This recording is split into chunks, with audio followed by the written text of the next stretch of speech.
Onto the Horn of Africa now. Somalia's National Economic Council recently endorsed a new national development blueprint. It seeks to usher in what President Hassan Sheikh Mohamud's government is calling an era of stability and prosperity to ensure high living standards for the country's citizens. Mohamed Kahir sat down with Hassan Hosso, the President's Chief Economic Advisor and the Executive Director of the National Economic Council. He filed this report from Mogadishu. In 2060, Somalia will mark 100 years since gaining independence from the British and Italian colonial authorities respectively. Somalia's National Economic Council recently endorsed the Centennial Vision 2060 as the new national development blueprint.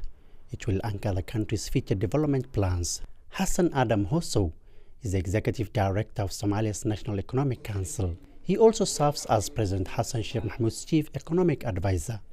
He says Somalia cannot remain in its current state and must change. Centennial Vision 2060 is a long-term development blueprint envisioning a developed, free and prosperous Somalia that is globally competitive and region leader by the year 2060. We cannot remain hostage to the current status quo where our people live in abject poverty, political instability and insecurity.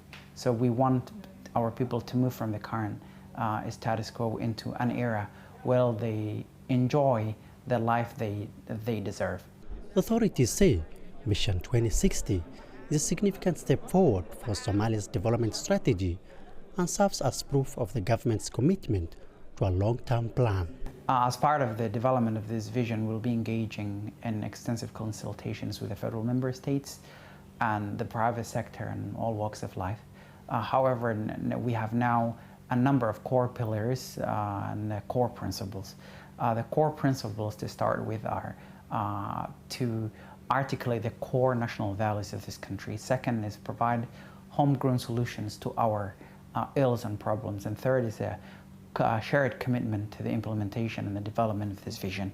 During the recently concluded Somalia Economic Conference, Prime Minister Hamza Abdi Barre urged partners to look beyond the country's current and past challenges and invest in it. To our international partners, I urge you to see beyond the challenges that Somalia has faced in the past. Look at the immense opportunities that await you here. Invest in our industries, transfer your technology and expertise, and be a catalyst for change. With the gradual return of peace and stability to the Horn of African nation, the Somali government is working to capitalize on the unexplored natural resources such as oil and gas in its Indian Ocean territory. That process requires huge investment in terms of manpower and financial resources. Somalia's Vision 2060 is working on to boost the economic potentials in sectors like agriculture and livestock to achieve a self-sufficient country. Mohamed Kahir, CGTN Mogadishu, Somalia.